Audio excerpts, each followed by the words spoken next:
welcome back to our channel, dear Y and R fans.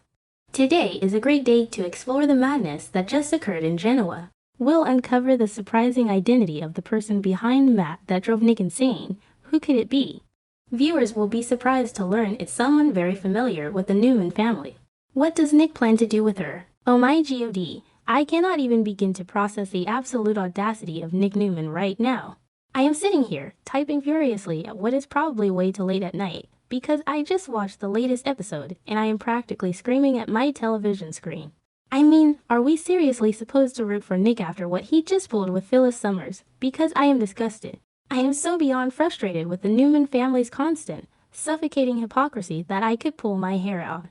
And don't even get me started on Matt Clark. Wait, I'm getting ahead of myself. Let me take a breath.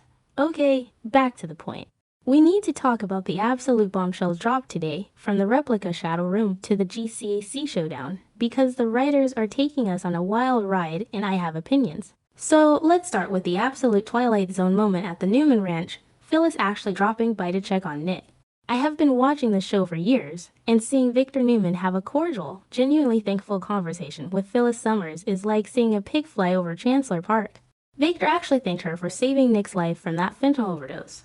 And for a second, I thought, wow, maybe the Newmans are finally going to show some grace. Maybe Victor is realizing that Phyllis, despite all her scheming, literally kept his golden boy from dying on her office floor. But of course, this is the Newmans we are talking about. Grace is not in their vocabulary. It was a nice, fleeting moment of humanity before the absolute storm hit. But before we get to the betrayal, we have to talk about the replica shadow room. Noah Newman really thought he did something there, didn't he?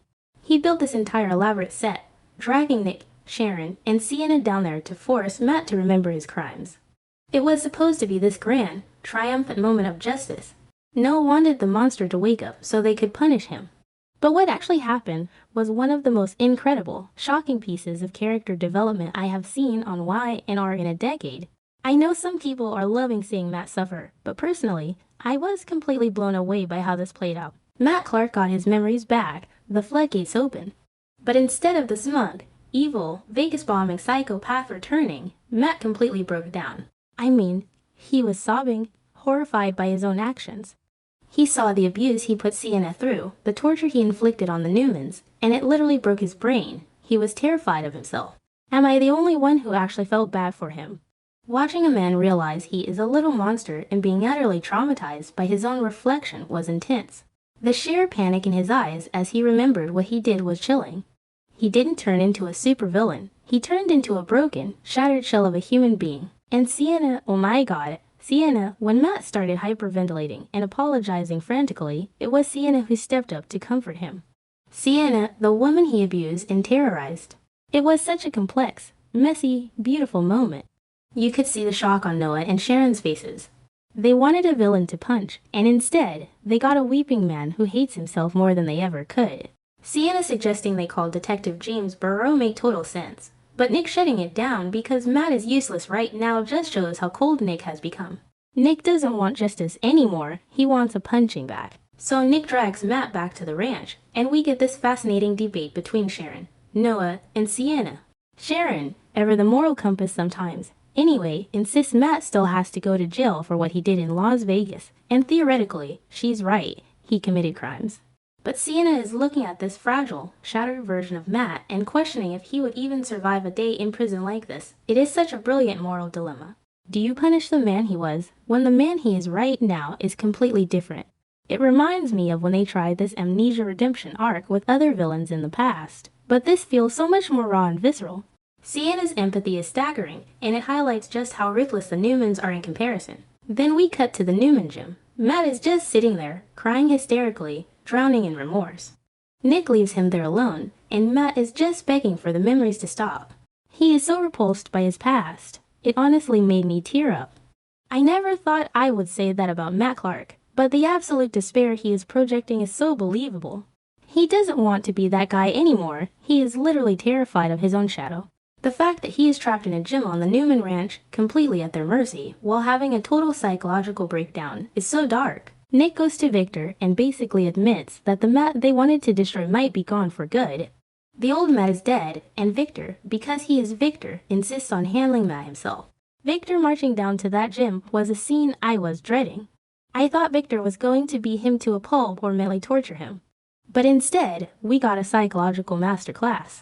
Victor wants to see if this is a ruse, if Matt is just playing the victim to save his own skin. Matt looks Victor dead in the eye and admits he deserves to be punished. He asks if redemption is even possible. He said he would rather end his own life than go back to being that monster. Let that sink in. Matt Clark, the ultimate villain, is begging Victor Newman for a chance to make amends. Victor is skeptical, obviously, thinking Matt is just bargaining for his life. But Matt is just sobbing, pleading to be told what to do to make it right for the Newman family. I am completely here for a Matt Clark redemption arc if they actually commit to this level of emotional devastation. It is so rare for a soap to show a villain experiencing genuine, suicidal levels of remorse. I kinda want Victor to give him a chance, just to see what happens. Okay, now we get to the part that has me absolutely seeing red. The GCC showdown between Phyllis and Nick. Phyllis sees Nick, she is so relieved he is okay, and Nick actually has the nerve to thank her for saving his life. And in the very next breath, he drops the hammer. She is not keeping Newman Enterprises. I cannot believe they did that. I mean, what kind of ungrateful, hypocritical garbage is this? I am sorry, but Nick has officially crossed the line from flawed hero to absolute villain in my book. Phyllis rightly points out that they had a deal. She hands over Matt. She keeps the company. A deal is a deal. She literally held up her end of the bargain. But Nick, high on his Newman entitlement, decides the rules don't apply to him. He threatens to take her down for harboring a fugitive.